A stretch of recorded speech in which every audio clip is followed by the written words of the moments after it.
Preview.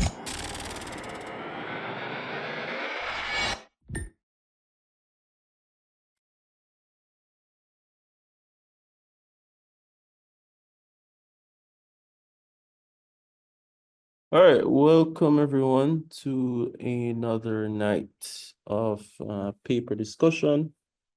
So today we are discussing a very interesting paper put out by Apple recently. It's titled The Illusion of Thinking, Understanding the Strengths and Limitations of Reasoning Models via the Lens of Problem Complexity. So has been causing a bit of a stir in the machine learning, LLM community, because it's questioning the reasoning abilities of the current state-of-the-art large language models. As you guys know, recently, in the past year or so, they've sort of imbued language models with reasoning capabilities. So unlike before, where it would just kind of put out an answer, now it shows the reasoning traces. So it's basically showing you step by step how it supposedly came up with the answer to this problem. We're seeing most modern LLMs in ChatGPT has a reasoning mode, DeepSeek. It has a reasoning mode, and it essentially shows you step by step the reasoning steps. So essentially, Apple is now saying, hey, what you're seeing may not actually be reasoning the way you think it is. And we're finding that there are some limitations actually with this reasoning. Past a certain problem complexity, the reasoning breaks down. It basically stops reasoning. And for some even simple problems, it actually reasons too much. Reasons to the point where it actually reasons itself out of the correct answer. So that's also pretty interesting. So what we're gonna do tonight, basically do a quick read through the paper. We're gonna discuss some interesting things that we find along the way. And of course, we can chime in on our own opinions on the matter. There have been some criticisms of the paper itself, generally around the benchmarks that were used, whether they had actually allowed the LLM to compute using all the resources allowed to it. So we'll go through, and I'm sure if any of you guys see any holes in the paper, you'll bring it up and we'll discuss that as well. But yeah, let's start at the abstract. So again, the paper is titled The Illusion of Thinking, Understanding the Strengths and Limitations of Reasoning Models via the Lens of Problem Complexity. This paper comes at an interesting time because Apple recently had their WDC, where a lot of people were very there are a lot of criticisms of Apple, very critical of Apple because people are saying, where's the AI? You're giving us flashy new UI, but where's the AI? And people are saying this is kind of Apple's cop-out of actually bringing AI technology by basically saying AI doesn't work. So that's why we're not including it. But anyways, let's start by reading the abstract, and then we'll work our way through the paper little by little. So it says here, recent generations of frontier language models have introduced large reasoning models that generate detailed thinking processes before providing answers. While these models demonstrate improved performance on reasoning benchmarks, their fundamental capabilities, scaling properties, and limitations remain insufficiently understood. Current evaluations primarily focus on established mathematical and coding benchmarks, emphasizing final answer accuracy. I'll be highlighting as I go along for anything I find interesting.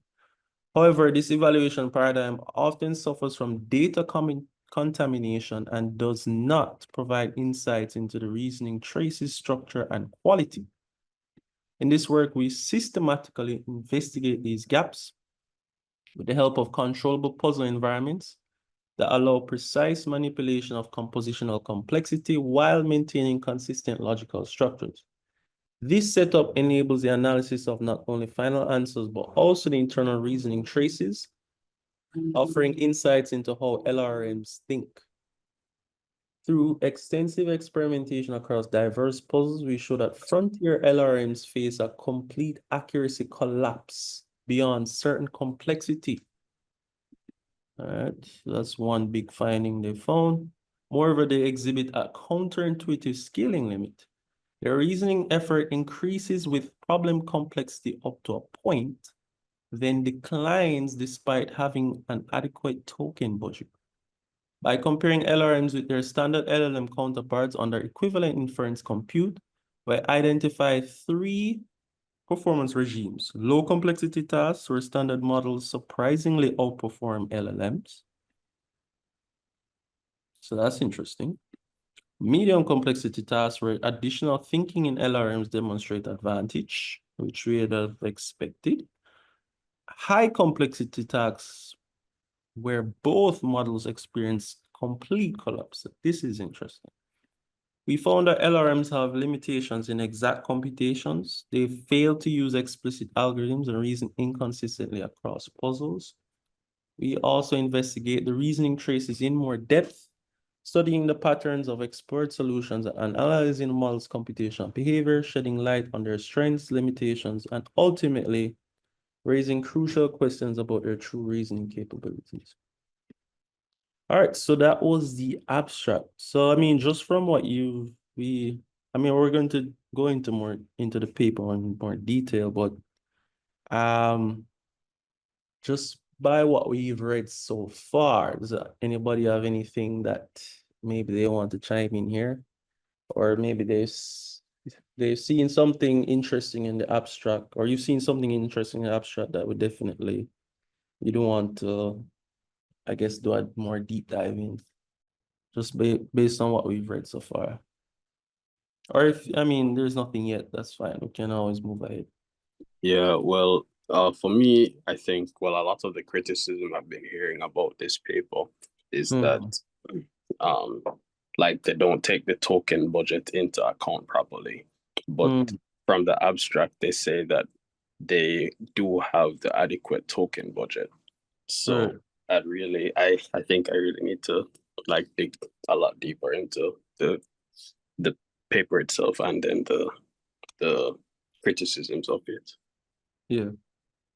Yeah, I'd heard that as well. And I found it interesting that in the paper, it did say that they gave it adequate token budget, but essentially it just didn't use it. It just gave up almost.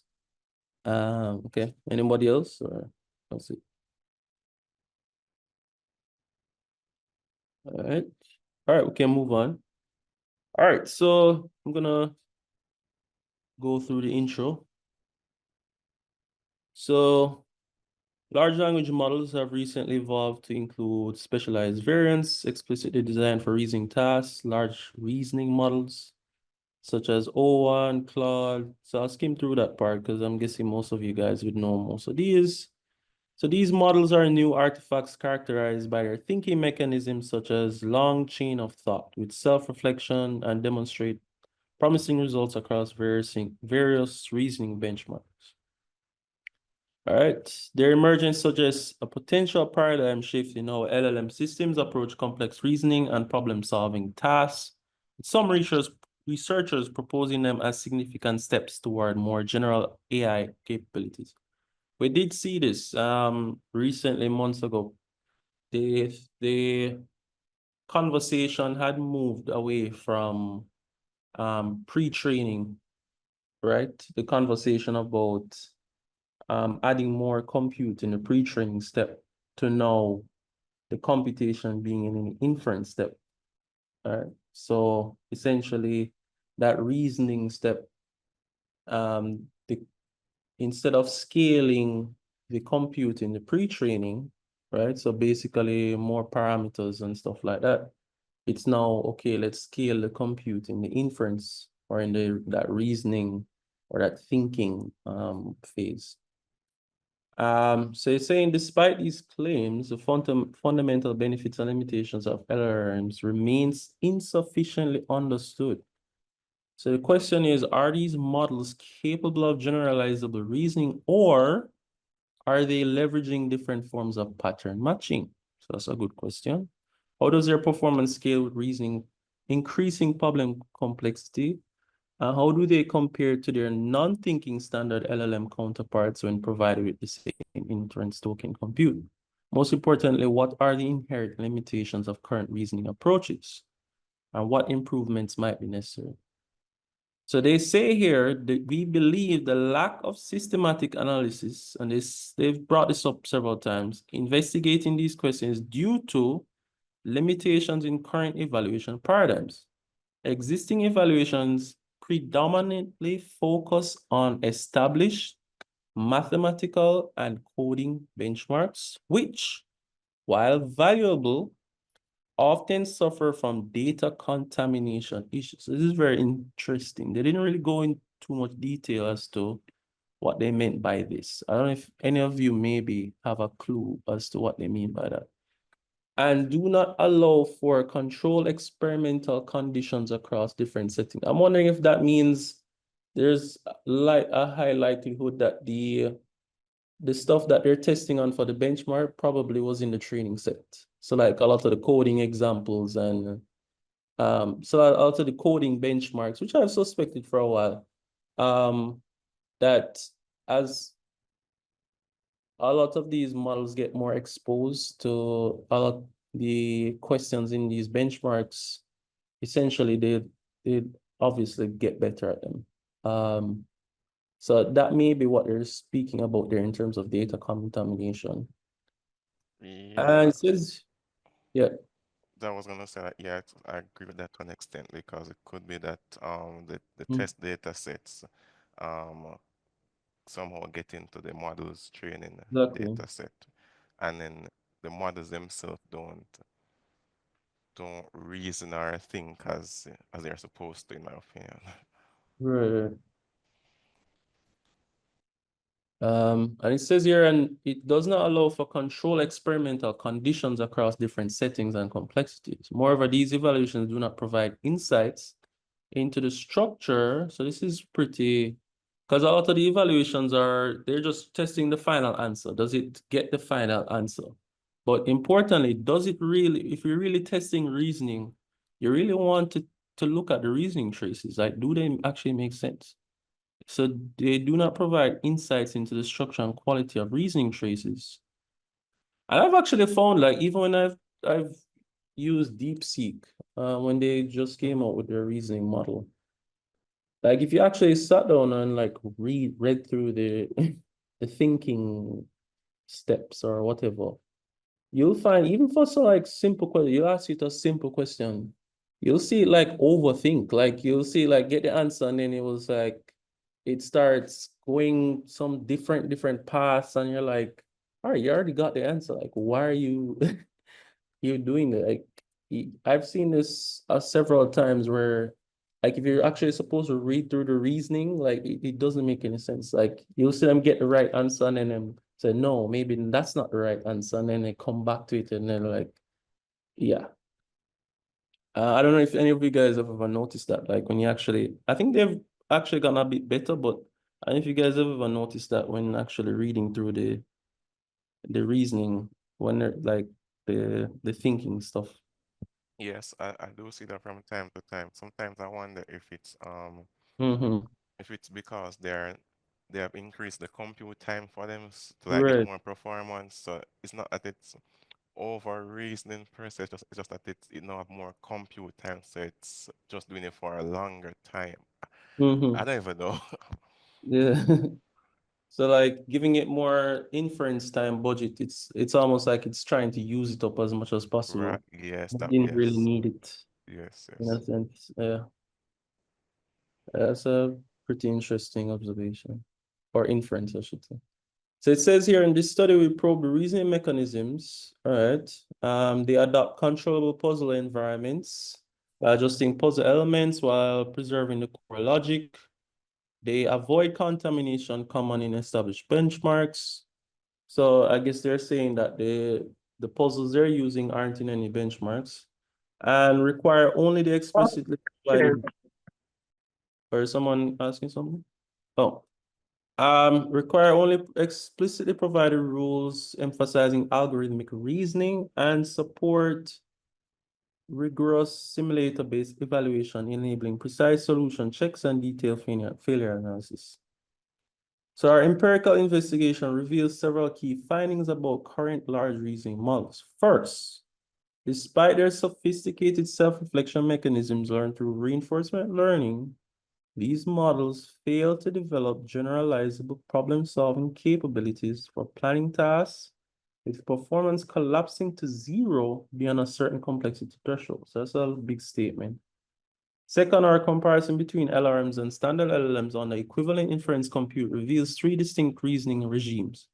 For simpler, low compositional problems, standard LLMs demonstrate greater efficiency and accuracy.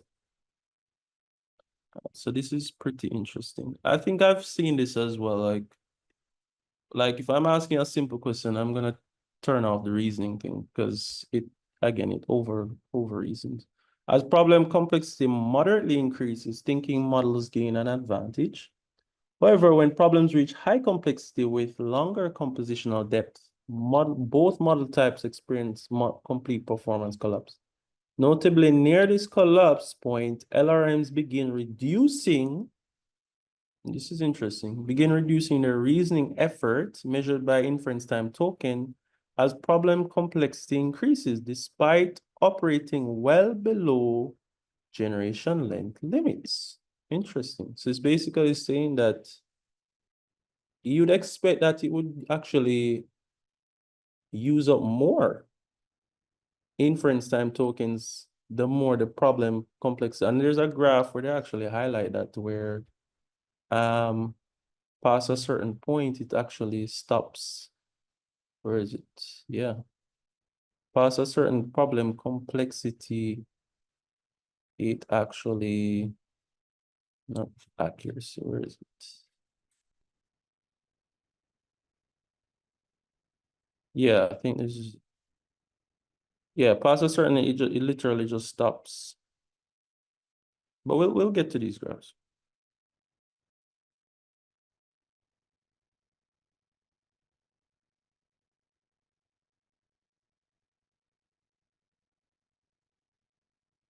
This suggests a fundamental inference time scaling limitation in LRM's reasoning capabilities relative to problem complexity.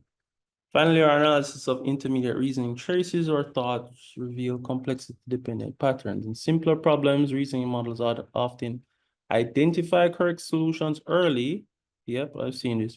But inefficiently continue exploring incorrect alternatives and overthinking phenomena. At moderate complexity, correct solutions emerge only after extensive exploration of incorrect paths. Beyond a certain complexity threshold, models completely fail to find correct solutions.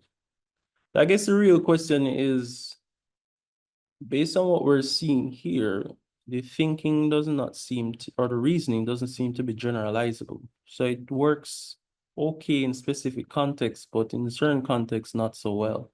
So if it's not generalizable, is it really thinking or is it really reasoning?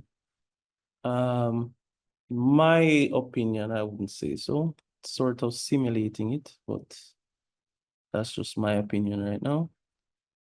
These findings highlight both the strengths and limitations of existing LRMs, raising questions about the nature of reasonings in this system. We question the current evaluation paradigm of LRMs. We know that. We show that state-of-the-art LRMs still fail to develop generalizable problem-solving capabilities. And we find that there exists a scaling limit in LRM's reasoning effort.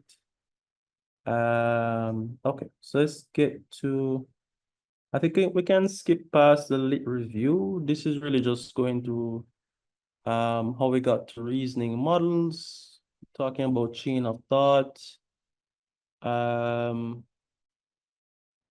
you know, talking about different papers that looked at the overthinking phenomenon.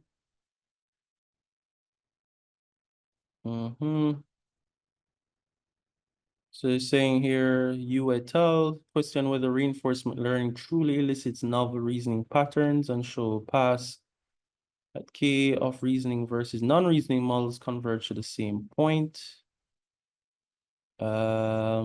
The says unlike earlier studies that focus on mathematical problems to evaluate the reasoning capabilities of language models, this work introduces controllable puzzle environments. So it says here, overall, the promising results from recent LRMs raise a critical question. How much have the previously reported limitations of LLMs been improved? In this work, we move beyond merely measuring the performance of these LRMs. We analyze how well these LRMs tackle problems of varying complexities and examine the properties of their reasoning process. I think it's an important thing to ask because there has been a lot of talk lately about some imminent emergence of AGI. Like you hear it every day, some altman is basically saying we have AGI, we have AGI, we have AGI.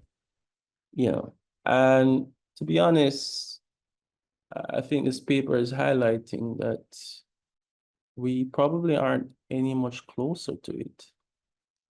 It seems like it's thinking, just on the face of it. And yeah, it gets the answers correct on these benchmarks. But one thing we're realizing is a lot of these benchmarks are becoming oversaturated, probably contaminated at this point. Do we need new benchmarks? Are they thinking really? Or is it just really another form of pattern matching, really? All right, so this graph here, so let's look at the different experiments and then we'll look at the results. All right, so I guess they're talking about the different puzzles.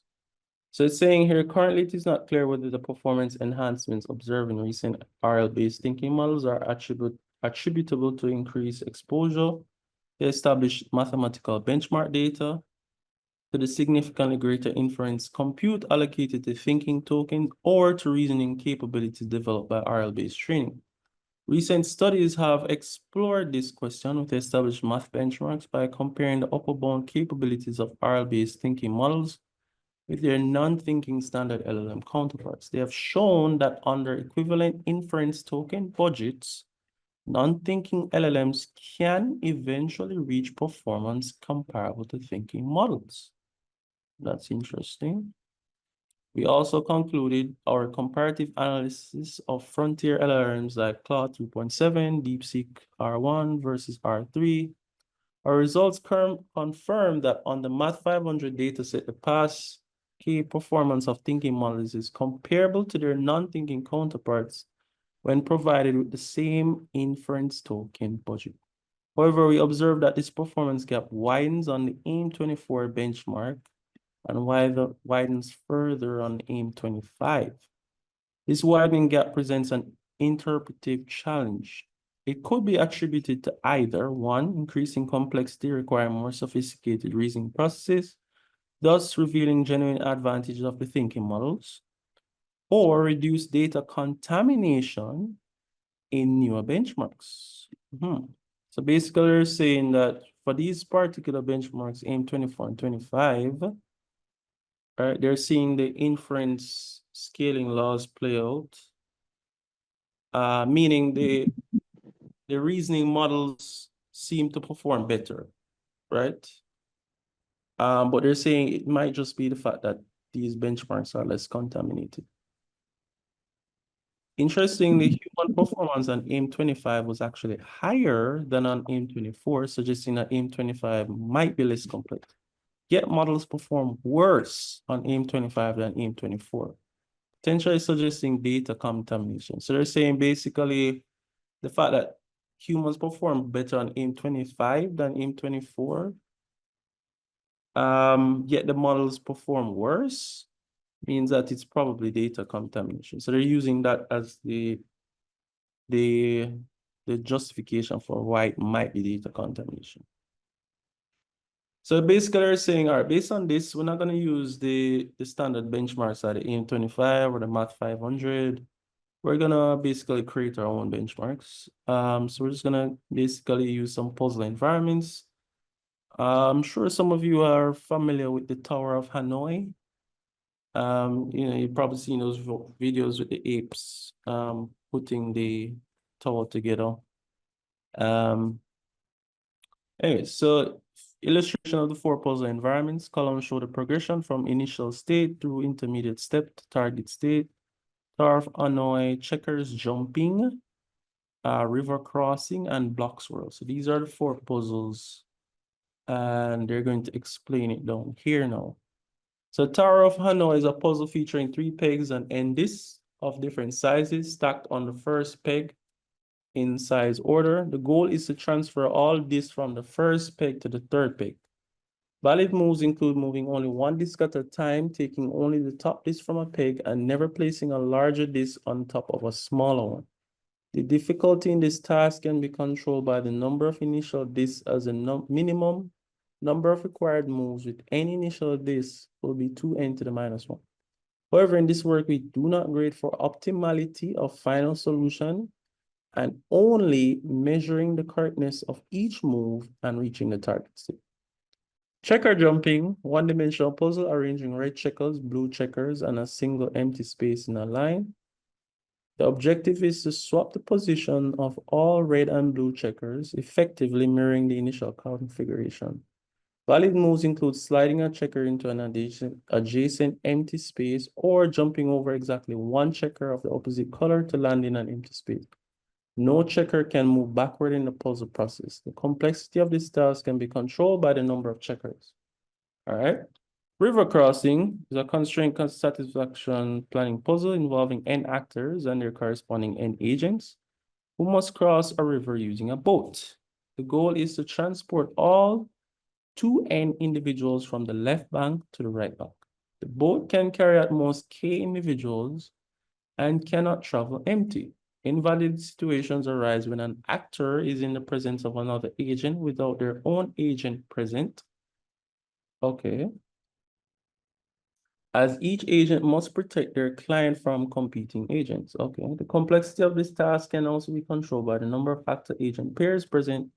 For n equal 2, n equal 3 pairs, we use both capacity of k equal 2, and for larger number of pairs, we equal 3. So basically, they're kind of setting up how they are able to increase the problem complexity by simply increasing some variables. Like, for example, Tower of Hanoi, number of this, river crossing, number of agent actor pairs, checker jumping, the number of checkers. Block swirl is a block stacking puzzle requiring a rearrangement of blocks from an initial configuration into a specified goal configuration. The objective is to find a minimum number of moves needed for this transformation. Valid moves are restricted to the topmost block of any stack, which can be placed either on an empty stack or on top of another block. The complexity in this task can be controlled by the number of blocks present. Okay. So the idea of 3.1 is really just to show that they have a systematic way of increasing the problem complexity, right? It's not subjective, it's literally algorithmic. And by just increasing, for example, number of checkers or the number of blocks, it literally automatically increases the problem complexity, right? So this graph is interesting. So they're gonna go through now the experiment, so the experimental setup and the results. So we're gonna get a chance to now look at these graphs. Oh, this, by the way, was the comparative analysis of thinking versus non-thinking models across math benchmarks. So we have, if you see there, notice they're comparing Claude 3.7 Sonnet thinking versus the non-thinking, all right? And you realize basically as the compute budget, as each of them are given enough compute budget, the performance pretty much evens out, or that seems to be the trend. For Math 500, that is. For AIM 24, there's a difference, there's a gap. So you see, for thinking, there's still a gap here, even when it gets past 2000 to 20, is that 200,000? Yes. There's a gap. The same thing for DeepSeek R1, it's non-thinking. But as we had read here, they're saying maybe that gap is to the fact that AIM 25 is not contaminated. Well, sorry, AIM 24, one of them is contaminated, essentially. All right, so now to the actual experiments and the results. So it says most of our experiments are conducted on reasoning models and their non-thinking counterparts, such as Claude 3.7 Sonnet, thinking slash non-thinking, and DeepSeek R1 slash V3. We choose these models because they allow access to the thinking tokens, unlike models such as OpenAI's O1O series. For experiments focused solely on final accuracy, we also report results on the O-series models. For Claude 3.7 Sonnet models, we allow the maximum token budget, 64K. Similarly, for DeepSeek R1/V3 models on local servers, we allow the maximum length to be up to 64K tokens. For each puzzle instance, we generate 25 samples and report the average performance of each model across them. Comprehensive details of our experimental setup and results are provided. All right, so the 3 regimes of complexity. I think we're seeing here the complexity is on the x-axis, accuracy is on the y. But if you look at this, right? So the thinking one, I'm guessing is, yeah, the thinking one is a triangle. So you notice that for Tower of Hanoi, for Claude 3.7, both do pretty well when it's easy, right? But as it gets into like the medium complexity, the thinking definitely outperforms by a large margin. But past a certain complexity, both just literally nothing. Like they can't solve the puzzle. I find that just so so interesting Mm-hmm. because it's the same puzzle that is being solved. Is just that it's more like a recursion thing. Just that it's more Yeah, more tries. So if you go like 2 to right. 4 minus 1, that's easy.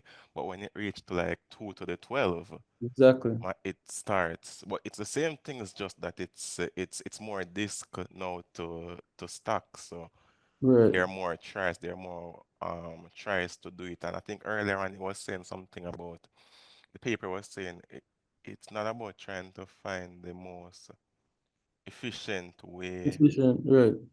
right? But the results. Result, yeah. And I feel like probably so, um I'm wondering if when it's like doing it, if if they explicitly tell it how to do it and it still doesn't like it kind of keep up the context of it, probably kind of keep up with the amount of variations, Mm-hmm. even if you tell it how to do it, because it's not like it doesn't know how to do it, but Yeah. I think it actually says it actually gave it the algorithm, and even then, I will see it down there when they talk about that. Even then, it still couldn't. So, all right. So it says here, motivated by the observations, figure 2, to systematically investigate the impact of problem complexity and reasoning behavior, conducted experiments comparing thinking and non-thinking model pairs across our control puzzle environments. Our analysis focused on matched pairs of LLMs with identical model backbones. All right. So specifically, Claude 3.7 Sonnet thinking versus non-thinking, DeepSeek R1 versus V3. Figure 4 presents the accuracy of both model types as a function of problem complexity across all puzzle environments. Complementing this, Figure 5 shows the upper bound performance capabilities of these models pairs under equivalent inference token compute, extending early analysis from mathematical benchmarks to the control puzzle environments. Results from both these figures demonstrate that unlike observations from math, there exist 3 regimes in the behavior of these models with respect to complexity. In the first regime, where problem complexity is low, we observe that non-thinking models are capable to obtain performance comparable to or even better. And we saw this on the checker jumping, that the Claude 3.7, the easy complexity actually performed better than the thinking one. Yeah. In the first regime, where we are capable to obtain performance comparable or even better than thinking models with more token efficient inference. Okay. In the second regime with medium complexity, the advantage of reasoning models capable of generating long chain of thought begin to manifest, and the performance gap between model pairs increases. The most interesting regime is the third regime, where problem complexity is higher and the performance of both models have collapsed to zero. Results show that while thinking models delay this collapse, they also ultimately encounter the same fundamental limitations as their non-thinking counterpart. So this one now, I think, is just showing the inference budget. So Claude 3.7. So the thinking budget, right? Thinking one, use less. Okay. So,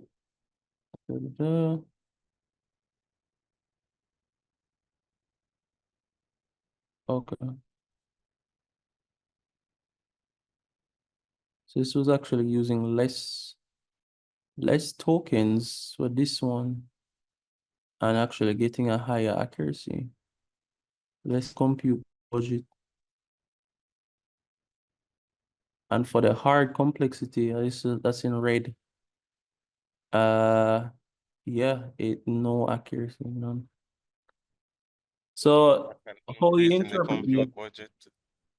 Yeah, how you interpret these graphs? Yellow ones are easy complexity, blue ones are medium, and the red one is the hard. So as you can see with the red one, that's the easiest one to look at. Both the reasoning and the non-reasoning get zero accuracy. No matter how much compute budget they give it, it couldn't solve the problem. For the medium one,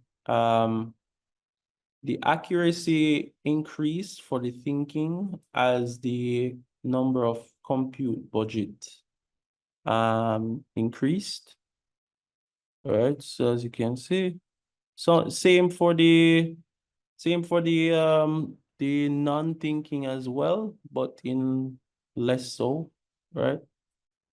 And for the easy problem now, we can see for the non-thinking ones with less compute budget, it was actually getting a higher accuracy than the thinking.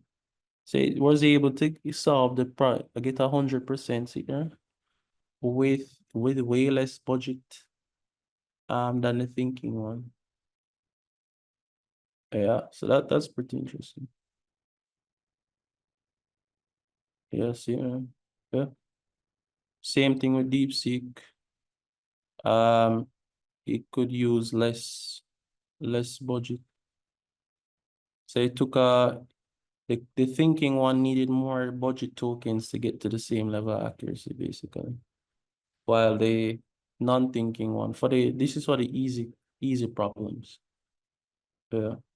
But are they saying that at some point, no matter how much you want to scale up, there's going to be a ceiling? Yeah, meaning there's no, well, at least for the easy problems, the performance going even out. So even as much budget you want to give it the thinking, you're literally going to end up with the same performance eventually. But for the medium problems, it seems to track, meaning it scale like how you expect it, meaning the more compute budget you give it, it actually performance actually increases, right? It's with the thinking, especially more for the thinking. But for the hard, it don't matter. Like both of them don't even get anywhere. It even matter. It doesn't even matter if you give it a lot of compute budget. Like they couldn't even solve the problem. Which is it's interesting, right? It's like for the easy problems, the non-thinking models could solve it in a faster time or with less compute budget. With medium problems, the inference time mattered, meaning more tokens actually lead to higher accuracy as you go along. But past a certain complexity point, both break down completely. Which is basically what they've been saying the entire paper.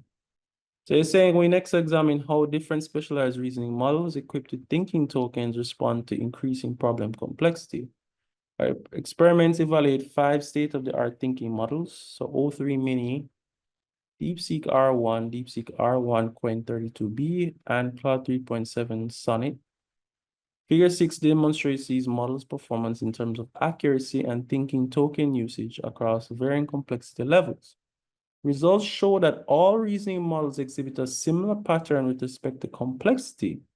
Accuracy progressively declines as problem complexity increases until reaching complete collapse beyond a model-specific complexity threshold.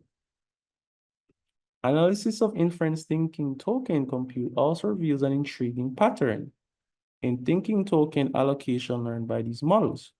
We observe that reasoning models initially increase their thinking tokens proportionally with problem complexity.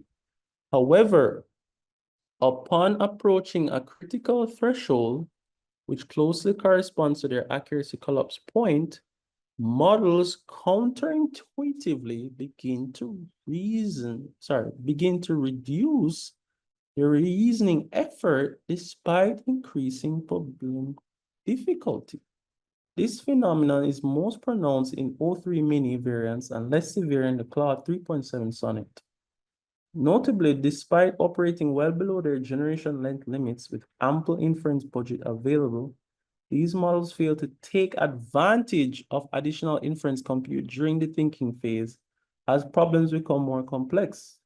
This behavior suggests a fundamental scaling limitation in the thinking capability of current reasoning models relative to problem complexity.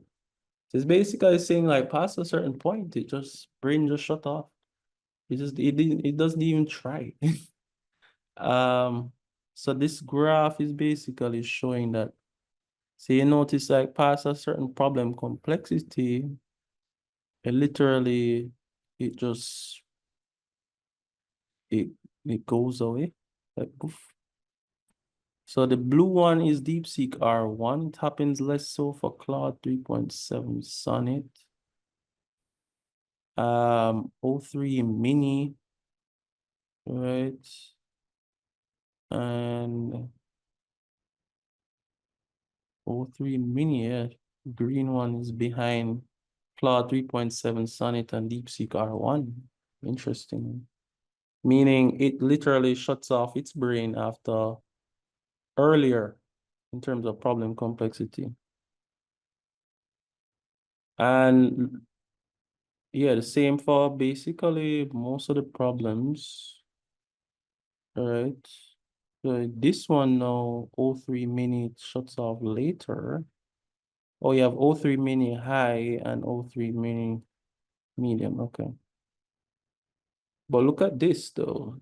The thinking tokens, it's actually after a certain point, it goes down. So it starts to like, as it says, it lines up with when it literally shuts off. It's almost like the model just stops thinking. It just decides to use less thinking for some reason. Causes certain problem complexity.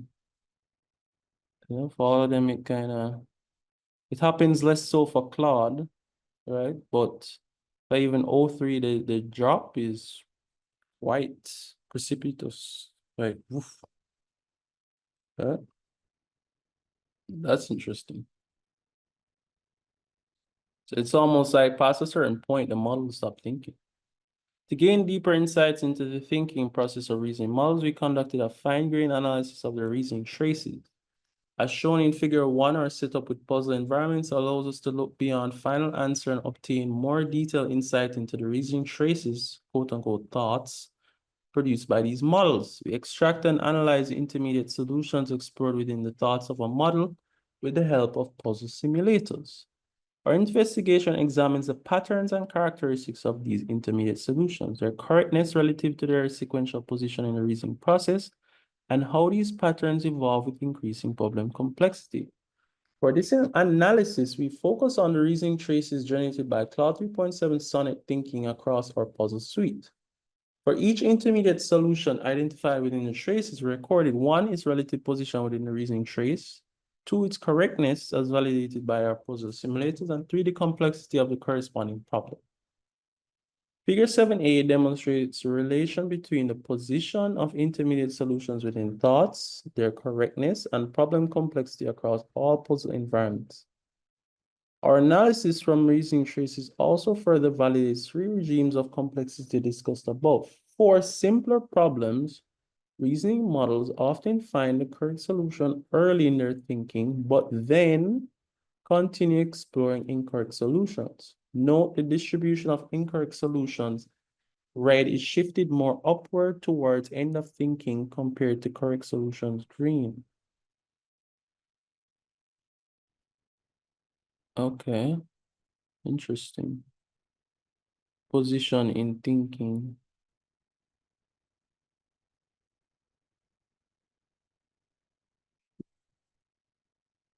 So it's almost like early on, okay, this is the thinking. Okay, I'm guessing there comes the thinking model. And they're saying, so early on it would get the right answer. Okay. And then divert from it. So it says, note that the distribution of incorrect solution shifted more upwards towards end of thinking compared to correct solution. Oh, okay.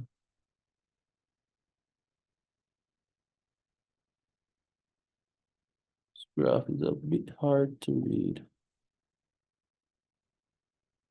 As problems become moderately more complex, this trend reverses. Models first explore incorrect solutions and mostly later in thought arrive at the correct ones. Okay. This time, the distribution of incorrect solutions is shifted more downward.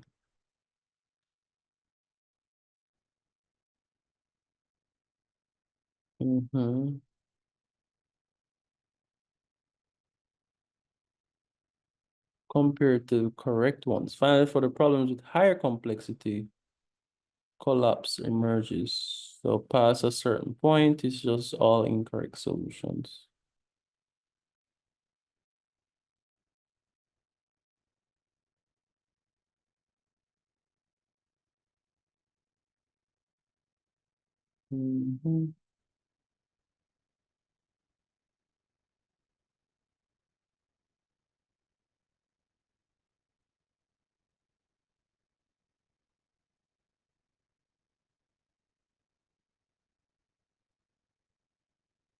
All right, so graph here, position and correctness of intermediate solutions within reasoning traces across 4 puzzles. Green tick indicates correct solutions, X indicates incorrect solutions with distribution density shown by shading. Solution accuracy versus position in thinking for 12 Hanoi at different complexity levels. Simple problems, n equal 1 to 3, show early accuracy declining over time, overthinking. Okay, a moderate problem shows slight improvement in accuracy with continued reasoning, and complex problems exhibit consistently near zero accuracy, indicating complete reasoning failure.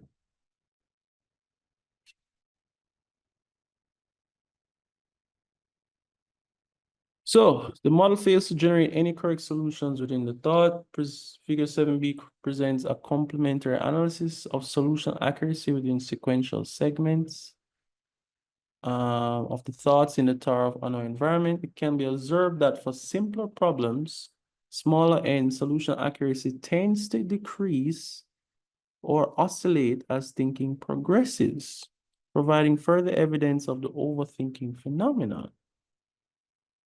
And we talked about this earlier. However, this trend changes for more complex problems where solution accuracy increases with thinking progression up to a certain threshold. Beyond this complexity threshold in the collapse mode, accuracy is zero. So basic synopsis is, if the problem is too easy, thinking models overthink. For medium complexity problems, the thinking works out fine, but past a certain point, they just stop thinking. In this section, we present surprising results concerning the limitations of reasoning models in executing exact problem-solving steps, as well as demonstrating different behaviors of the models, as shown in figures 8a and 8b. In the Tower of Hanoi environment, even when we provide, I think you were talking about this, DeAndre, the algorithm in the prompt so that the model only needs to execute prescribed steps, performance does not improve.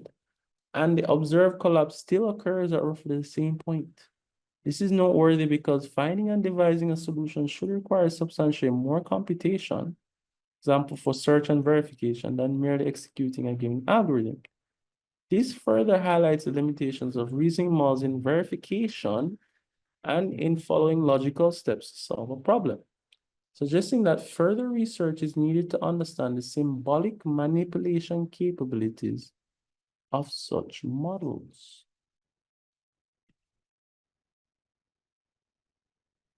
Moreover, in figures 8c and D, we observe very different behaviors from the Claude 3.7 Sonnet thinking model.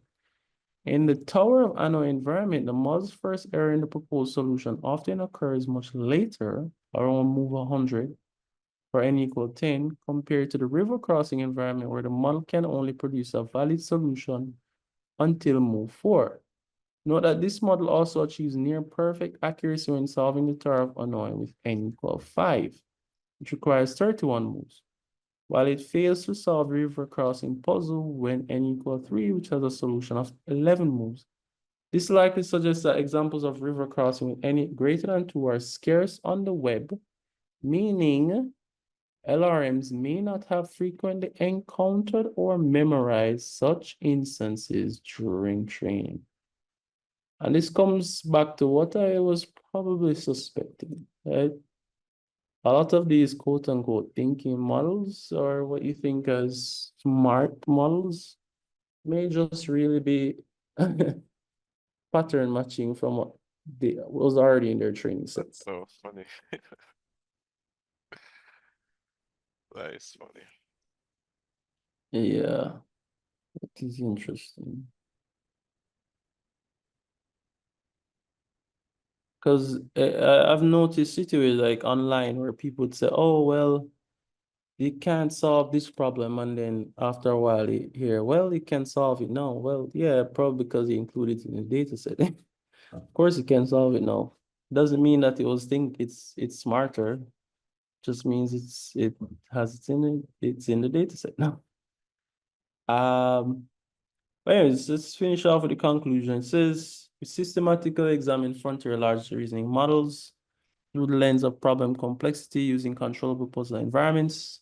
Findings reveal a fundamental limitation in current models. Despite sophisticated self-reflection mechanisms, these models fail to develop generalizable reasoning capabilities beyond certain complexity thresholds. We identified 3 distinct reasoning regimes. Standard LLMs outperform LRMs at low complexity. LRMs excel at moderate complexity, and both collapse at high complexity. Particularly concerning is the counterintuitive reduction in reasoning effort as problems approach critical complexity, suggesting an inherent compute scaling limit in LRMs. Our detailed analysis of reasoning traces further expose complexity-dependent reasoning patterns from inefficient overthinking on simpler problems to complete failure on complex ones. These insights challenge prevailing assumptions about LRM capabilities and suggest that current approaches may be encountering fundamental barriers to generalizable reasoning. The AGI folks might not like to hear this. Finally, we presented some surprising results on LRMs that lead to several open questions for future work. Most notably, we observed that there are limitations in performing exact computation. For example, when we provide a solution algorithm for the term of annoy to the models, their performance on this model did not improve. That's interesting. Moreover, investigating them, so even when they gave them the algorithm to solve the problem, moreover, investigating the first failure move of the models revealed surprising behaviors. For instance, they could perform up to 100 correct moves in the Tower of Hanoi, but failed to provide more than 5 correct moves in the river crossing puzzle. So that probably means there are more Tower of Hanoi stuff in their data set. We believe our results can pave the way for future investigation. Limitations. We acknowledge that our work has limitations. While our puzzle environments enable control, experimentation, and fine-grained control over problem complexity, they represent a narrow slice of reasoning tasks and may not capture the diversity of real-world or knowledge-intensive reasoning problems. It is notable that most of our experiments rely on black box API access to the closed frontier LRMs, limiting our ability to analyze internal states or architectural components. Furthermore, the use of deterministic puzzle simulators assume that reasoning can be perfectly validated step by step. However, in less structured domains, such precise validation may not be feasible, limiting the transferability of this analysis to other more generalizable reasoning. All right, so we did a read through of the papers. Any last thoughts? Do you guys think this paper significant? Like, will it have people in the field maybe start questioning, or will things just kind of go on as they are? I think it does provide some, what do you call it, empirical data as Mhm. for that is confirming things that we kind of already knew Yeah, or had a hunch at, but probably we just never, went on to do the experiments ourselves. right. But at least it provides some structure to what we were thinking and what we kind of expected, because I'm pretty sure we kind of expected it to fail um at some level. But at Yeah, least they are just, probably quantifying that now. But yeah. personally, I don't think I don't when Sam comes on and talk that we're at AGI, I don't buy that one. I don't see AGI, but he always say that everybody has their own meaning of AGI. Probably they Yeah. have some stuff over there at OpenAI that they can release to us as yet, and it's AGI, but I don't know. Yeah. Yeah, they always, I don't know. It's a media strategy because it always gets you in the people when they're like, oh, from last year, 2 years ago, them supposed to have this AGI thing in the lab that nobody want to release. It's ridiculous. Like, come on. Yeah. If you really had this technology, you'd be releasing it, and obviously Google cooking them lunch, right? Right now, so or eating them lunch right now. So yeah, it's just really a way to kind of keep relevant. It's like, yeah, Google is doing all this nice stuff, but we have AGI over in there, like that's gonna take all of your jobs. And yeah, it's better than a PhD. And yeah, all that foolishness. Yeah.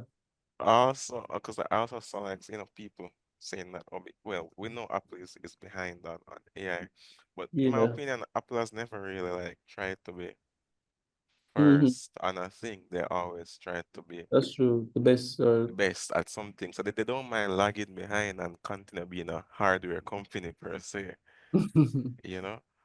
But yeah. for like Google, if Google loses out on the AI race, then Google Yeah. loses big time, because Google main make money off ads, and if you can't Yeah, make money off ads no more, yeah, they need yeah. to be in AI stuff. So Sure. they have to be up there, but Apple people always buying iPhone My and iPhones, yeah. everything. So That's true. Yeah, the question is like when people stop buying iPhone, what's gonna happen to Apple? But yeah, that yeah, I saw an interview they did the other day with some of the execs, and their thought is that AI isn't good enough yet to put in their products. So I don't know if that's a good strategy or not, because to be honest, AI is never gonna be perfect. It's gonna make mistakes. Apple is the type of company that them don't like mistakes. Them like everything have to be perfect. But AI is inherently imperfect. It makes mistakes. It's statistical. It's probabilistic. It's never gonna be perfect. So, do you risk missing out on possible innovation and providing value to your customer? Let's be honest, Siri has been needing an update for ages now. Like it's terrible. In the age of LLMs and like Siri basically can hardly have a conversation. It's ridiculous. Absolutely ridiculous at this point. I think I saw Ashley's hand up. I don't know if it was still. Yeah.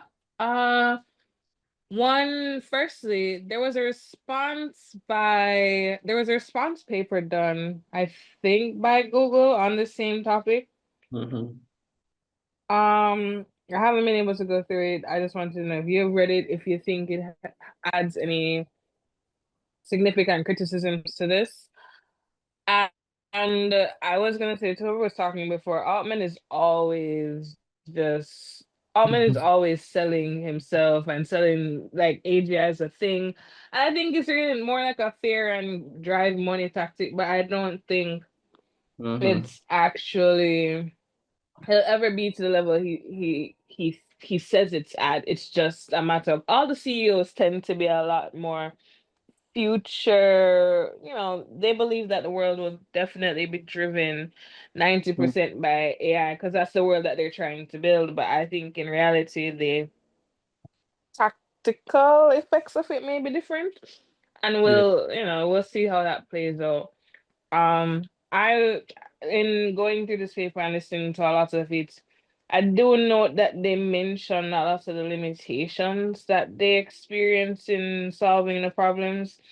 And I don't know, for me personally, and in how I have been using AI for the past 2, 3 years, um, I have found that the problems that Mhm. I give them, which are largely language based as opposed to coding based Yeah. or mathematically intensive, are largely hallucinogenic.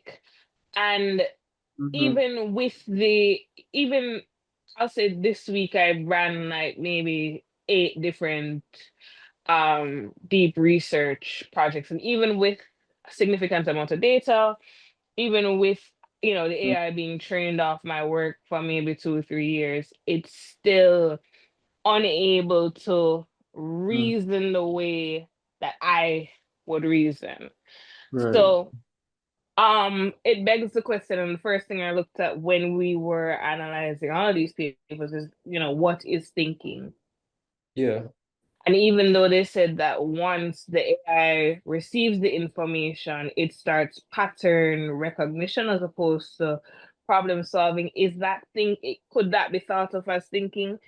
Mm-hmm. I think it begs the question also, like, what do we need as the users of this tool? How much do we need it to think on our behalf? Yeah. And what is it that we're seeking at the end of the day? Maybe if we were to analyze, maybe if we were to take this, how am I framing this? Maybe if we were to take like any AI and think of it as a step towards a problem being solved Right. versus the problem solver, we would be better off. That's just my thoughts still. No, that's a very good way to look at it. And I've always said, especially nowadays, you hear a lot of fear mongering about AI taking up how much private sector jobs, and all of this stuff.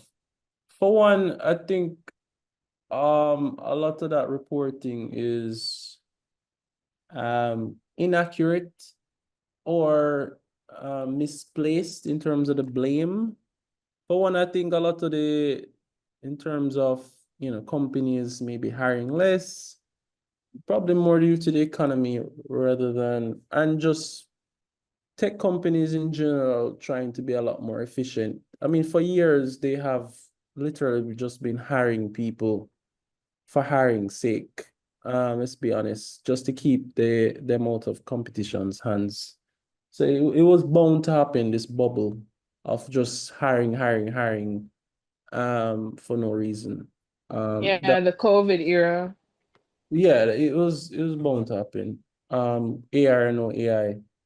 And also, I think a lot of it is knee-jerk reaction. Like, for example, if you're saying, okay, I'm gonna fire all these because I can use AI, I think what you'll realize is that you're probably gonna have to end up hiring back these people because the AI maybe have a point at which it fails that you just cannot go past. And you'd have been better off if you had trained your people to use the AI tools. To me, a human and AI beats AI alone any day, at least currently. So I think that needs to be the line of thinking, like human plus AI, is better than just AI or just human. Like both, as you said, think of it more as a step to solving the problem rather than the problem solver. Even when it comes to like coding, like if you're actually a software engineer, a coder, you'll understand that these tools work up to a point, right? You still need the engineer to kind of solve the more intricate problems or to maybe understand some nuances that the AI just doesn't. It's definitely very powerful tool to have for the engineer. It makes their processes a lot more efficient, but you still need the engineer, at least currently. But yeah. Anyone else want to chime in? Hello, Hi, Curling. can you hear me? Yeah, we can. All right, great. Good night. I'm so happy that this discussion is taking place. I logged off and then I came back on. So I didn't hear the first part of it, but I just want to chip in to say, I really agree that it's a tool and we are to stop or curtail the message of AI displacing humankind. I just had a discussion with some members of the academia from the University of the West Indies just this week here, Wednesday. And that was part of the question. How do they collaborate with the unions, based on AI interface, with the unions having this gripe about AI replacing workers. And I really had to, just what you said, I had to open the discussion that it will not. And if the unions need more learning, now is the time, to bring them to the table and cause them to understand, the whole matter of AI, its capabilities, its limitations, just like what we're just discussing here, and why the human intervention will never be erased. But I don't think we're sending that message out. We're sending a message of fear. Yeah. We're sending a message of, we're empowering this message of AI so much that inadvertently it is pumping fear, and inadvertently there's a brace against it. It's not an accepted thought, regrettably, especially in small countries like ourselves. Yeah. I didn't hear the first bit of the conversation, like I said, but I wanted to ask you, how recent is this study? Very recent, about a week or two. A week or two. Okay. And this is produced by whom? I don't get to read it. Apple. Apple. Okay. All right. And this bigger intelligent AI now that is to come. Yeah. As I've been hearing about that, it is to come. Yeah. What will prompt it? As you said, it may be here and they're holding it back. What will prompt its existence or its general use now? What will prompt it? Cause me to understand. I mean, that's a good question. I mean, there have been debates over the years, as to, when will this happen? This time when you'll have this general AI system, which we call AGI, that can basically any cognitive task that a human can do, any reasoning task, it can do it and even better. There have been thoughts it would be by, say, the year 2030, and they've used several metrics to determine that, using things like Moore's law, where, as the technology gets cheaper and smaller, we should be able to get powerful computers, basically as powerful as a brain on this as a size, the same size as your mobile phone by the year 2030. Then basically that means we should have AGI by then. There have been disagreements on that as well. To be honest, a lot of it is marketing. To sell products, to keep the attention on their companies, people talking about them remaining relevant. We have not seen any proof of AGI or any technology right now that is even remotely close to that. Anytime they say, oh, we have AGI or something that, yeah, it's definitely it. We time and time again find a failure case that definitely says are clearly not there. There are even some critics that say we may never get there. Like that's just a pie in the sky idea, and we just need to be realistic about where we expect AI to be. And it's just, at the end of the day, just gonna be a tool for humanity's use. And the idea of it somehow replacing a human or being smarter than a human, we just need to kind of lose that idea. That's one school of thought. But the fact is, there's no set in stone in terms of when it will come, if it will come, what will prompt it to come, who's going to make it come. We don't know. Nobody really has the answers on that. I've seen a lot of documentaries coming out of Germany in particular, in the field of medicine. I've seen a lot of documentaries where they're actually just rewiring the whole human body. Giving back sight, giving back limbs motion. It's just like resurrecting the whole man. Up to the other day I saw it, and they're saying that you really don't even need a human brain anymore. We're recreating the human brain, and it was interesting stuff that I saw on the television, and I said, my God. It's like resurrecting the dead, so to speak. Yeah.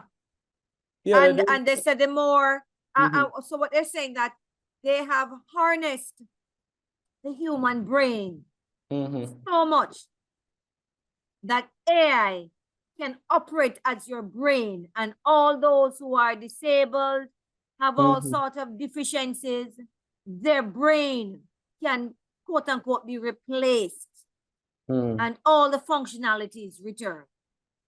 Yeah, I mean, there's been a lot of work in, companies like Neuralink. Neuralink is one. In terms of mapping the brain. We're still very early days in terms of that. Being able to map the brain. It's a very complex organ. Let's just put it that way. Very beautifully designed and probably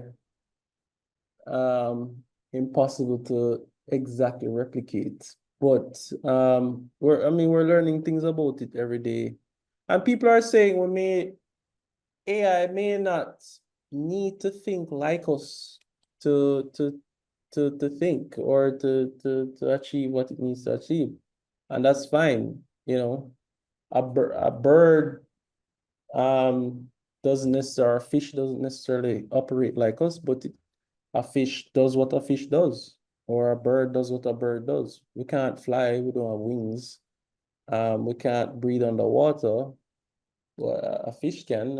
It has its own abilities, and it gets what it needs to get done. And we may need to think of AI the same. We may need to stop trying to get AI to think the way we do, and just appreciate the fact that it just thinks differently. I mean, that's a school of thought. Travis, I see your hand. Yes. I like you guys' thoughts on less about AGI and that kind of thing, but more on this is kind of a new class of technology and allows a new class of applications completely and a new way of interacting with computers. And the question I always think, even if it's not AGI, how can it transform society? So one of the issues we have, we have this thing, it's like a compressed version of the internet, approximate information retrieval, and it's unreliable. But it could be so high leverage that people trade off reliability to use the leverage. So will society morph to it? Because society isn't like the standard thing. It often changes to technology. So not to talk too long, what are you guys' thoughts on that? So you're saying basically, even though it's not, I guess, fully accurate all the time, that we just trade off that for its practical use cases. I'm just trying to understand because Yeah, kind of like how we understand that social media has flaws, but right. we understand that there's benefits and we cannot just live with the flaws and the thing. No, So I agree. Like, which is why a lot of these, as much as we were reading these papers about Apple and their criticism of LLMs, it's not to say they don't have their use cases. And they're very powerful use cases and very practically, and I agree. Definitely, should definitely focus on what we can do with them now.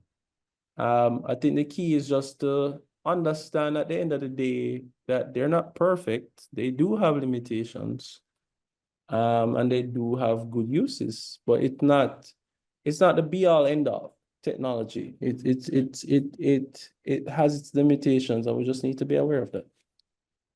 But you're right. It's just basically taking advantage of the practical uses and at the same time being aware of the limitations, and that's really what the common sense people in AI really are advocating for. It's not but it's in not your a opinion, yeah. in your opinion, how transformational can it be? What do you see? How transformation? Well, we're seeing it already. It's transforming everything. Everything from just how we approach life. We've sort of been groomed in this sort of industrialization type education where there's a job out there for you and you have these set things that you need to study within this specific amount of time frame, and there's a set task that you must do to complete so that your job is there. I think that's gonna change. It's already changing. People are now able to do things that they weren't able to even conceive of doing. I don't know if you guys are even seeing now. If you even go on YouTube or TikTok, there's a lot of content creators that have been born up just in the past few weeks because of this AI video creation tool. Anybody now can create their own little podcast, vlog, movie, feature-length film, just through some prompts. And that's because of AI technology. So it's literally opening up a lot of spaces that never were even imaginable. I think that's the cool thing about AI. It's like breaking down a lot of barriers. So things that spaces that people felt like they weren't even allowed in, or maybe required like years of training, and it was like a who's who club of, you know, if you know that person, then you can get into that. Like, no, it's breaking down all of those barriers. Like anybody can be anything right now. That's the cool thing about the technology. Yeah, that's the way I see it. Like it's breaking down a lot of barriers. Like you can be a content creator right now if you want. You can code now if you want. You can make a game. You can make an app. It's literally everything is available to you now. Once you know how to use the tools. Anybody else want to chime in on how they think this? Yeah, I was gonna say that every generation or every few years of people being alive, a new tool is introduced, right? We had the Industrial Revolution, we had the manufacturing evolution, we have the introduction of tech, social media. Every few years, we get new opportunities as people. I think with AI, it is a good equalizer more than anything else because it doesn't require um access to maybe financing as those different revolutions would have needed. But it's something that we have seen, I think, more so than our parents and our grandparents and whoever else. It's something that we have seen coming for a while.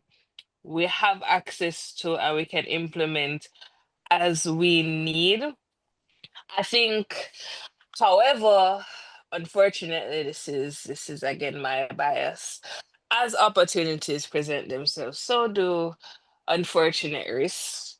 And I think, unlike the other revolutions and unlike the other changes, we have the benefits of mitigating them as far as we can. So we understand the limitations of AI, but even like the thing that you mentioned, with like the fact that people can create their own what should we call it, their own content now with AI influencers and whatnot. Personally, I thought it was for lack of a better term, personally I think it comes with its challenges because one of the Mhm. arguments that we're trying to make is I wonder if we should have it, or the EU is really good on developing legislation around this, but perhaps Mhm. that everything that's posted online, it needs to be stated that it's AI. In Yeah, contracts that I write, if I'm yeah. taking on a vendor, they have to disclose if they use artificial intelligence. Yeah. Uh, if whatever else, once I think we're at a good place where one, it's accessible to many people. So Mhm. we're available for the opportunities, but we're also more cognizant that, or we should be more cognizant based on the access to information, that not only do we have these opportunities, but we have risks that we're able to mitigate. And I think, unlike our forefathers, I think we have enough sense to be able to sufficiently mitigate our challenges. Or those who do will, and those who don't will not. Yeah. Yeah. Yeah, I agree. I mean, there are a lot of as transformative and great the technology is, there's a lot of risks and things involved with the technology that we do need to consider um even more of, going forward.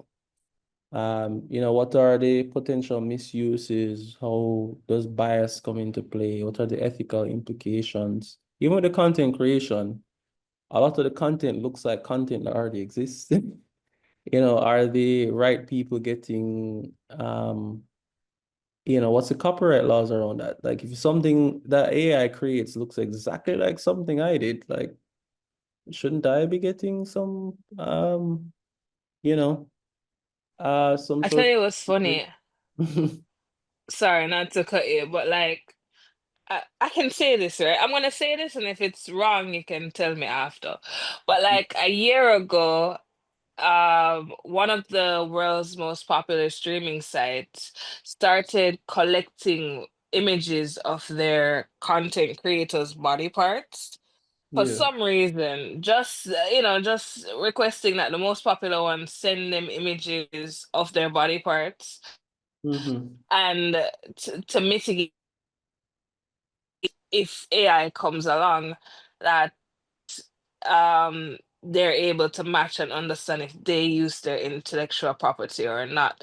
So that streaming site has done a lot to protect its content creators. If you remember the big push, what was it called again? SAG after, for instance, when we had all of the strikes last year, the actors were claiming that, people wanted to replace the actors and their faces with Yeah. AI. And I thought that was really interesting. But some companies, I think they're really the responsible parties largely, they need to take responsibility and ensure that they, in their action for seeking money, as they also take care of their stakeholders, which is us as end users. Yeah.